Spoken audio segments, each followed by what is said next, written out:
kita simpang siur ada jumlah siswa sebanyak berapa? 224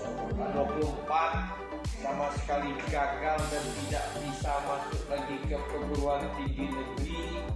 Itu salah besar ya, itu perlu kita klarifikasi.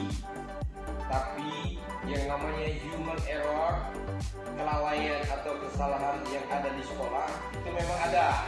Itu dulu kita bedakan ya kan.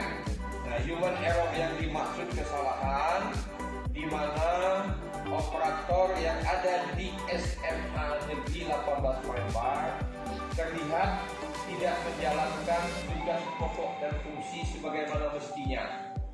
Kedua, terlihat di sekolah itu koordinasi, komunikasi, dan konsultasi tidak jalan. Ketiga, terlihat kontrol dari kepala sekolah juga tidak jalan.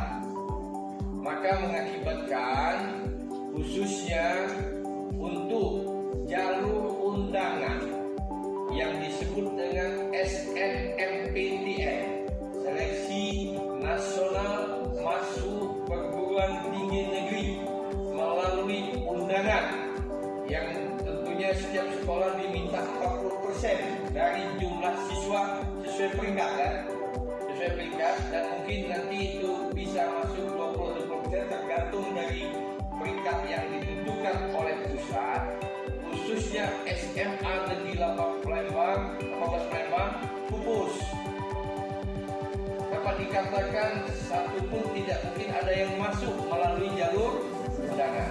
Akibat human error yang dilakukan oleh pihak sekolah,